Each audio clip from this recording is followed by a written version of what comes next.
Speech. ఈ మధ్య కాలంలో never before ever after, but title చూస్తే నాకు ఒక చిన్న ఏదో అనిపిస్తూ ఉంది నాలాంటి చాలా మందికి. ఒకసారి పట్టుకోండి సార్, ఒక క్వశ్చన్ ఉంది, ముందుకు రండి. టైటిల్ చెప్పండి సార్ ఒకసారి. సినిమా చేశారు గుర్తుందిగా, మన ప్రభుత్వ సారా దుకాణం. అంటే వేరే వాళ్ళకి ప్రభుత్వ సారాయి దుకాణం అనగానే ఏమన్నా వేరేలాగా వెళ్ళొచ్చేమో, మనం ఇంకా ఏం రిలీజ్ అంతకన్నా దారుణమైన వెళ్తానండి వేరే వాళ్ళకి.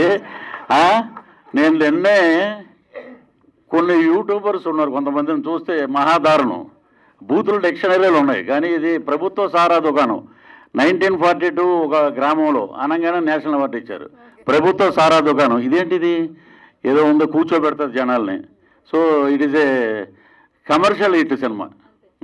ఏమైనా మీరు డిస్క్రిప్షన్ మెన్షన్ చేస్తారేమో అనుకున్నా, అంటే మీకు ఏమైనా మెమరీస్ బయటకు వస్తాయేమో అనుకున్నాను, కానీ మీరు చాలా మందికి అంటే మేము డిగ్రీ కానీ మాకు ఆల్రెడీ తెలుసు. తాడేపల్లిగూడెంలో ఎక్కువ మాకు ఏంటంటే మిలిటరీ హోటళ్ళు ఉంటాయి, ఏదన్నా ఉంటే నిబ్బు ఉంటుంది, అంతే కదా నిబ్బు. క్వార్టర్ ఇక్కడ హైదరాబాద్లో క్వార్టర్ అంటారు, ఎక్కడైనా మేము నిబ్బు అంటాం. ఒక నిబ్బు వేసుకుంటాం, మిలిటరీ హోటల్కి వెళ్ళి ఒక ఆమ్లెట్ తినేస్తాం, వెళ్ళిపోతాం. కానీ అప్పుడు మాకు సారా దుకాణాలు లేవు, ఉన్నాయి కానీ పెద్దలు ఉండేవారు. రే ప్రసాద్ కొట్టుకెళ్ళరంటే, ప్రసాద్ ఏంటి ఇదేంట్రబ్బా అని అంటే, ప్రసాద్ అంటే ప్రభుత్వ సారా దుకాణం. అది ఇప్పుడు అన్నీ బెల్ట్ షాపులు.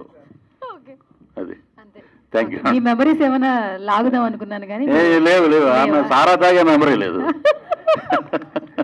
Okay, thank you sir, thank you so much.